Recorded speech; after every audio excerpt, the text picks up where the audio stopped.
alunos, tudo bem? Vamos dar início a mais um vídeo, dessa vez trazendo a contribuição da vertente psicanalítica e os seus principais representantes para o processo de escolha profissional. Vamos lá?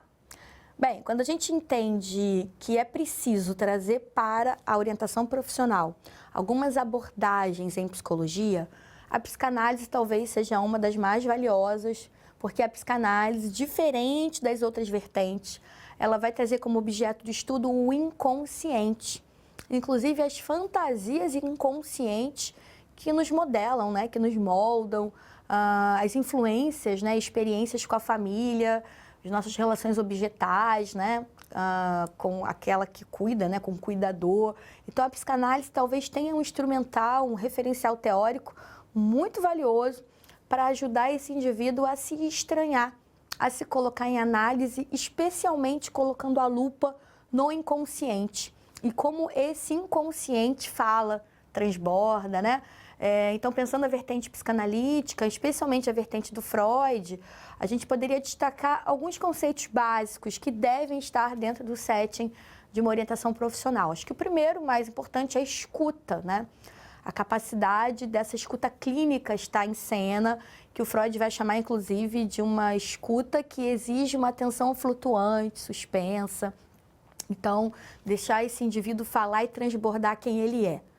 Um segundo ponto importante, que também a gente não pode desconsiderar, é a associação livre. Dentro do setting de orientação profissional com a vertente psicanalítica, é preciso que esse indivíduo fale livremente o que vem à cabeça, né? Então, esse é o princípio, a associação livre. O intuito de uma associação livre é fazer o inconsciente vir à tona, né? É conseguir ajudar esse inconsciente a romper ali com a realidade, com os defesa, censura, né? E ele poder vir à tona. Outros pontos importantes que a gente pode trazer dentro da vertente psicanalítica é a transferência, a contratransferência, os mecanismos de defesa que talvez apareçam, né, dentro do processo. Então, dentro da vertente psicanalítica, a gente vai pegar alguns conceitos e fazer esses conceitos transbordarem dentro da orientação profissional, entendendo especialmente que a nossa escolha não é ao acaso, que a nossa escolha está capturada pelos nossos desejos, pelas nossas fantasias, que muitas vezes são inconscientes, ok? E aí, dentro dos psicanalistas que se dedicaram ao estudo, né, e à intervenção dentro da orientação profissional, eu vou destacar dois em especial. O Bohoslavsky, né, então Rodolfo Bohoslavsky é um autor importante. Ele, inclusive, tem um livro clássico chamado Estratégia Clínica na orientação profissional. Por que é um autor clássico? Porque ele vai falar da vertente psicanalítica e da importância e da potência dela no processo de escolha profissional.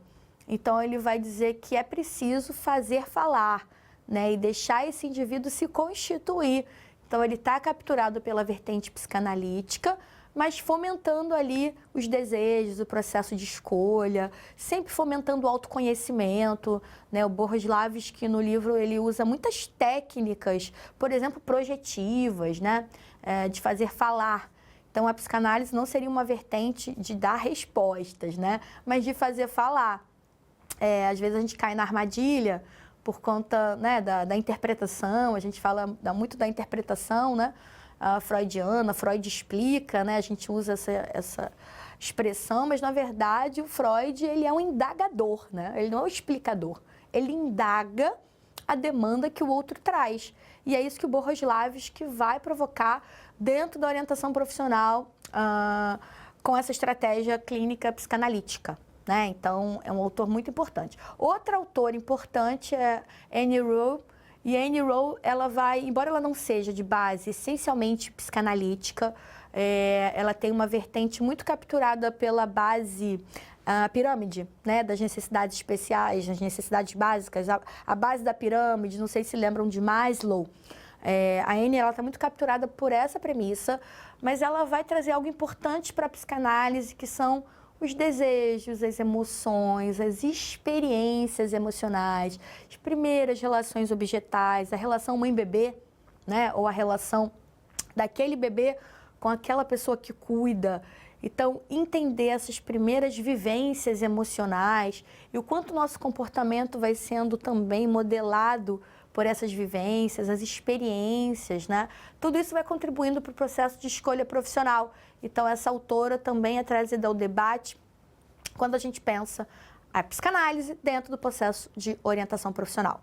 Ok? Então, com isso, eu trouxe aqui para vocês os principais conceitos da psicanálise para pensar a orientação profissional, né? Só recapitulando a importância da escuta, associação livre, transferência contra transferência, né? Mecanismos de defesa, e trouxe também 2 principais autores que podem e nos ajudam muito a compreender a vertente psicanalítica dentro da orientação profissional. O Bohoslavsky, que é um autor muito clássico, depois procurem por esse livro, né, a estratégia clínica, a entrevista clínica na orientação profissional, onde ele apresenta um passo a passo, um roteiro de como conduzir sessões de orientação profissional com o viés da psicanálise. E a Annie Rowe, né, que embora não seja de base psicanalítica, ela traz questões interessantes para pensar, por exemplo, a constituição emocional e as vivências de um indivíduo e o quanto isso pode estar capturando ou dando ali um pano de fundo para que ele faça uma escolha profissional. Ok? Espero ter contribuído para as reflexões de vocês sobre o tema. Até mais!